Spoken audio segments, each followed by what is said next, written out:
Hello guys, welcome back to our channel Naye Udaan. मैं हशमत सईद। उम्मीद करता हूँ आप लोग अच्छे होंगे। पिछले कुछ दिनों से चैनल पे वीडियो नहीं आ रहा था क्योंकि मैं अपने काम में बिजी था, लेकिन सोचा नहीं आपके हेल्प करना भी ज़रूरी है। आप में से बहुत सारे लोग बहुत ज़्यादा मैसेजेस भी कर रहे थे और ख़ास तौर से इंटरव्यू के रिगार्डिंग, लाइक जो डीएलएड का है फिर बीएड का है, उसके इंटरव्यू के रिगार्डिंग आप लोग ज़्यादा पूछ रहे थे। बेसिकली आज की इस वीडियो में हम जामिया मिल्लिया इस्लामिया बीएड जनरल के इंटरव्यू के बारे में बात करने की कोशिश करेंगे।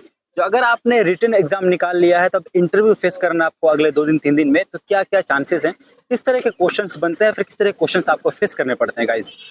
तो अगर हम जनरल की बात करें इसमें सबसे पहले, तो देखिए कोई भी इंटरव्यू हो, एक चीज़ तो कॉमन होता है उसमें।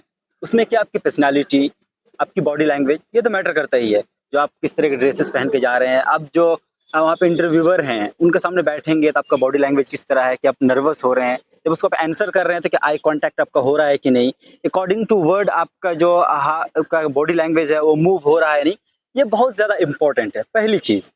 अब आते हैं मुद्दे पे, जो क्या क्या सवाल बनता है, क्या क्या सवाल आपसे पूछा जा सकता है। देखिए अगर हम जामिया की बात करें तो एक जनरल क्वेश्चन है जो पूछा जा सकता है या फिर पूछा जाता है। उसमें ये, जो आप बीएड के लिए जामिया को क्यों चुने या फिर बीएड जनरल आपने क्यों चुना। बीएड के अलावा बहुत सारे फील्ड्स है जिसमें जाकर आप अच्छा कर सकते हैं, क्योंकि कहा जाता है अभी एजुकेशन के फील्ड में मारामारी है, टीचिंग फील्ड में मारामारी है। आप बहुत सारे बीएड करने के बाद लोग घूम रहे हैं, बीएड एमएड करने के बाद उसके पास जॉब नहीं है, फिर भी आपने बीएड क्यों चुना, ये क्वेश्चन हो सकता है। आप इसको कितना बेहतरीन आंसर कर सकते हैं, कितना मॉडिफाइड आंसर आप दे सकते हैं, ये आपके ऊपर डिपेंड करता है। जितना बेहतर आप आंसर करेंगे उतना इंप्रेशन उन पे अच्छा पड़ेगा।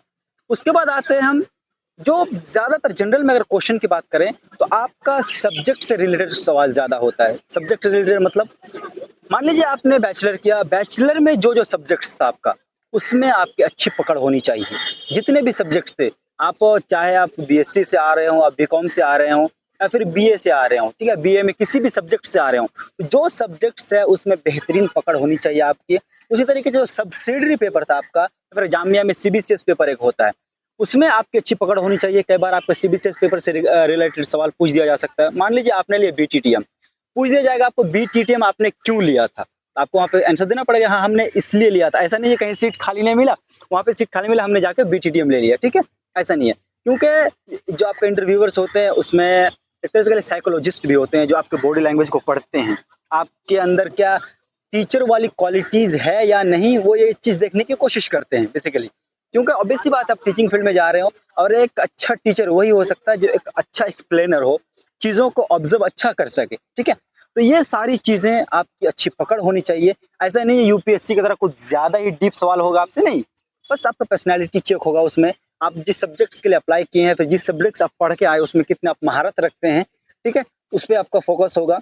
और ये इंटरव्यू होता है बाइलिंगुअल होता है। मान लीजिए कुछ लोग हैं जो उर्दू मीडियम से, कुछ हिंदी मीडियम से, कुछ इंग्लिश मीडियम से, ठीक है, तो ये बाइलिंगुअल होता है। कई बार आपका हिंदी वाला भी इंग्लिश में होता है, यानी सारी चीज़ों कॉम्बिनेशन होता है।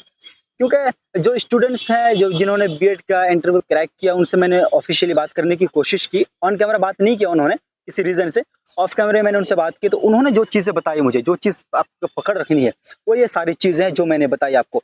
सब्जेक्ट्स को अच्छा पकड़ कर लीजिएगा, उसमें सारी चीज़ों को रिवाइज कर लीजिएगा, या फिर जो रिटन में क्वेश्चन आया था उसको भी आप थोड़ा एनालाइज करने की कोशिश कीजिएगा, क्या पूछा गया था, किस तरह का पूछा गया था, क्यों पूछा गया था।